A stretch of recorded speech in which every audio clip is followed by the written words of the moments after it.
Okay, quickly. So I have just like, I had 30 minutes to try to source something up real quick. I basically was trying to go to the tailor. I was like, I got over here a little bit too quickly, or too late, I should say quickly. Basically, I got over here too late, so I couldn't go to the tailor. But I was like, why? Let me try to see if I can go in 30 minutes and source something. If you don't know, my channel is basically how do you source goods to sell online. If you work a 9 to 5, you really don't have a lot of time to do so. And I was basically able to go to a discount retailer.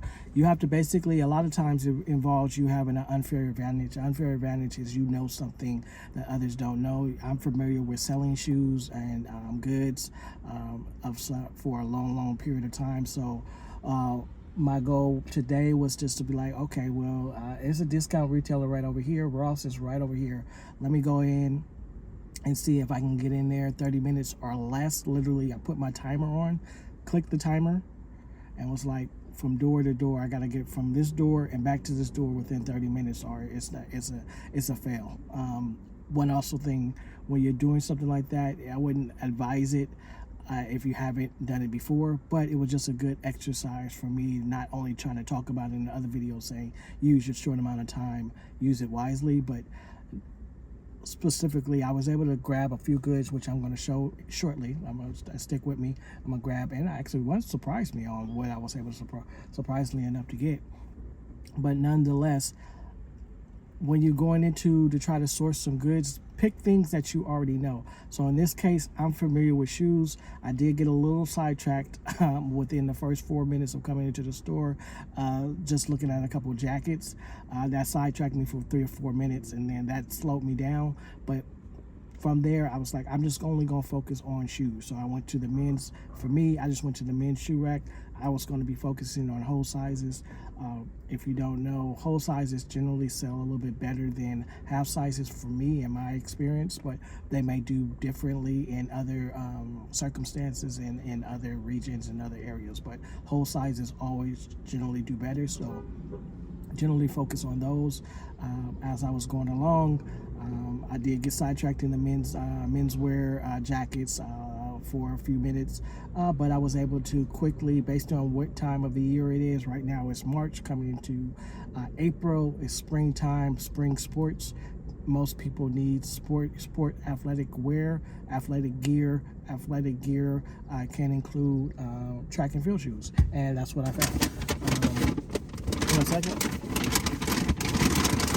Right here, I was able to get these. Boom, boom.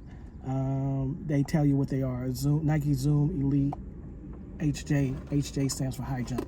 I'm unfair advantage. I'm familiar with track and field, so I know that's a high jump shoe. That high jumpers don't have a lot of options for shoes. The only thing that is missing from this is the bag and the spikes. So customer is going to get a discount on this and save some money. This could be $150 if they were to buy it on their own. I'm able to get this to them for 50 to 60. I get them for maybe 20. Got them for 20. I'll be able to get it to somebody for 50, 60 shipped.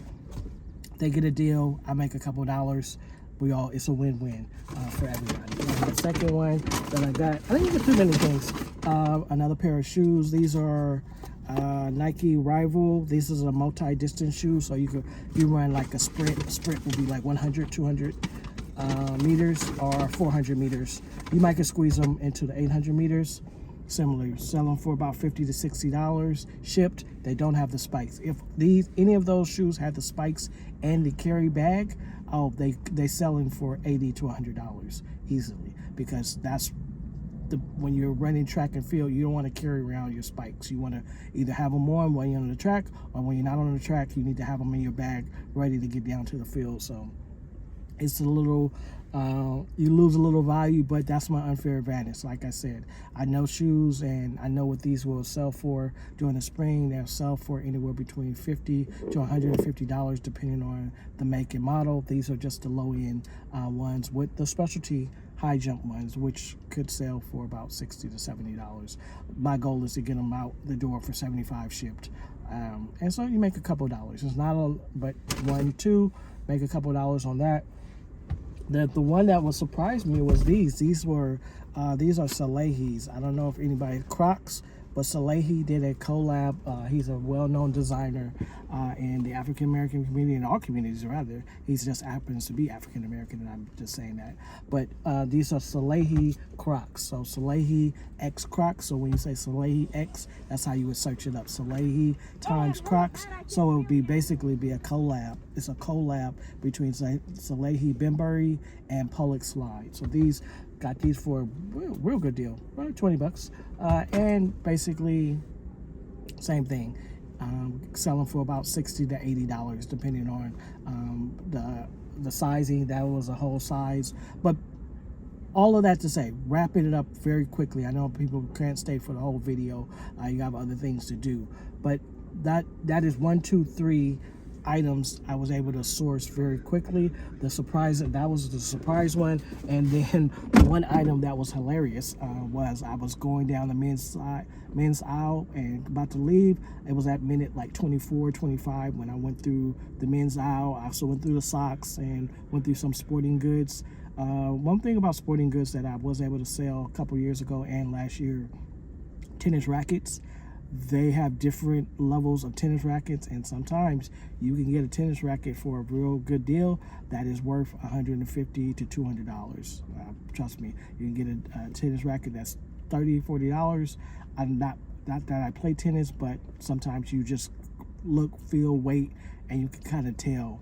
And that was the situation last year when I was able to get about maybe 5 or 6 of those tennis rackets, and they all sold for like $140 to $120 to $160, $120 to $160 that they sold for. But the item that was funny, as I came down the menswear section, I'm like, it's at minute 20, 24. I'm like, I've got to stay true to this little challenge that I created for my own self. Hopefully, maybe I can get it to blow up a little bit, the little 30-minute sourcing challenge. At your favorite discount retailer, Home Goods, TJ Maxx, Home Depot, Kohl's, any place, Old Navy, any place that you deem to be your place that you know, that could be your unfair advantage. If you go in there pretty routinely, you may know that store. If it could be Dollar General, I don't know. But you can able and do arbitrage. Retail arbitrage is basically buying something for a lower cost and selling it for a higher cost, but still ensuring that the customer on the other end of that is getting a deal. So the cost of the MSRP, manufacturer suggested retail price, is $150. You're getting it for $40. You're selling it to them for $100. Boom.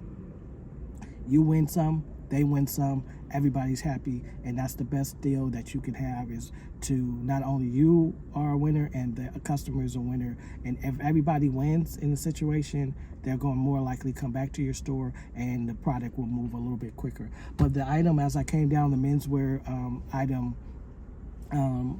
thing, and the funny thing about some of those stores is when you grab something, somebody else will be interested in it. So by that point, I had 3 pairs of shoes in my hand. I got the track field shoes. I got the Salehi shoes. I passed on several other Nike shoes that they were priced up a little high. I didn't think they were going to move.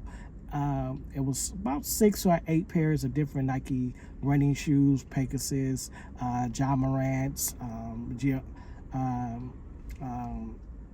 Giannis, Nike LeBron's. I passed on all of those. Price was a little high. Sometimes those don't move as quickly as you need them to, if they're not a specialty shoe. But nonetheless, as I came back down the aisle, back to the end of the story, fast forward to the end of the story, I go into the bag section. The bag section have different bags, and one bag caught my eye, and it was looked to be like a hiking bag, cooler bag. Not cooler bag, but it looked to be like a bag that you would go fishing. A brand called Real Tree. I've seen the brand before. I see a lot of fishermen and hunters use the bag, so I use that brand.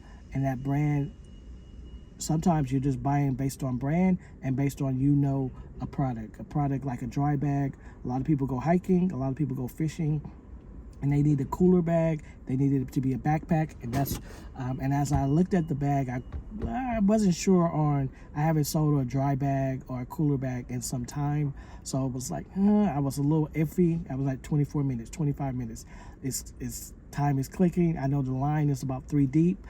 any more time, it's going to start. I'm like, okay, let me back off of it. And as I walked away, another gentleman was over there, so he started to look at the bag, and I'm like, and so I looked up the comps. All of these shoes, which took me so long, is that while you're looking up, not only am I using my visual and my previous experience of selling shoes, but I also have to look up what's actually in demand. So you have to look on eBay if you're going to be I'm going to be selling these items on eBay.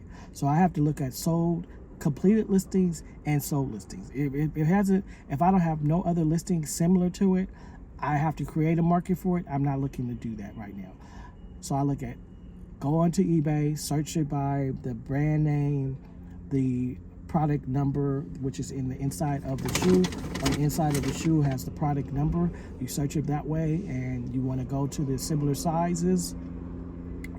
Not only pick completed, but pick sold, so that way you can get a good percentage.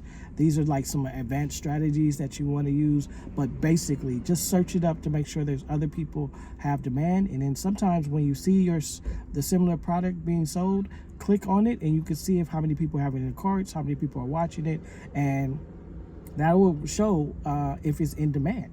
And this product, it was a little bit in demand, but I know the time of year that people do a lot of hiking and hunting at this time, so I knew it might be something, but I just had never sold this brand before, so I wasn't sure if there was enough margin in between. It was being sold at the store for $30. I'm like, I need to sell it for at least $60 to $100 to even have any type of margin.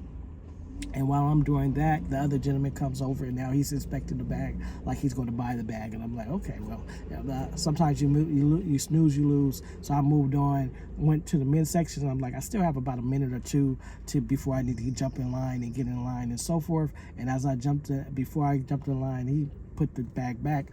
I quickly zip back over there, and I grabbed it. I grabbed the Realtree dry bag is what I get. It's like a backpack / and I didn't know what to look it up, but the tag says it's a Trailblazer bag. But it's a dry bag. I would say it's worth probably $150, honestly. Be realistic, I would say $100. If I went into REI, or I went into Sports Basement, or any of those big retailers like that, you're going to look to spend $100, $120, $150 on this bag. Any sporting goods store they're going to charge you that. So me being able to get it for $30, I'm going to try to sell it for about $80. There's other listings right now, but some people's listings, they are away. So if I'm putting it on right now, like today and tomorrow, and the other people that are selling it for $90 and $100, but they're away, I can ship mine right now, and people that need it for this weekend, they might buy it within a day if I'm able to get the photos. But it's getting dark, so I'll wrap up this video. I appreciate you sticking with me to this portion. Most people won't get to this portion, but I did hopefully bring some value to you. And I might keep this going on like once a month. I do like a 30-minute sourcing challenge, but of course I got to go to a store that I know. I know Ross. I know a little bit of TJ. I know a little bit of Nike. I know a little bit of Home Depot. Kohl's, I haven't really figured that one out. I probably could get around. In Marshall's, for sure, I know Marshall's. And then and maybe online I can do, but those are just some local ones that I can go to because they have multiple Rosses and multiple Nikes around, just to keep the channel interesting and realistic, because realistically you're not always able to find a lot of things around the home, because I say you find stuff around the home to sell, and if you can't find stuff around the home, now go out and about and find stuff at the places you frequent. You can grocery stores. You can go to grocery stores. I have 1,000 stories about things I've searched that I've found in grocery stores while doing my shopping. But that's a story for another day. Appreciate it. Like and subscribe if this is the type of content you like. Say it in the comments. But otherwise, I'll just be talking about how you can source work while working a 9 to 5 with limited amount of time. And in this case, I did a 30-minute challenge of sourcing Ross in 30 minutes, and I was able to come up with 1, 2, 3, and 4 items within that amount of time. Have a good one.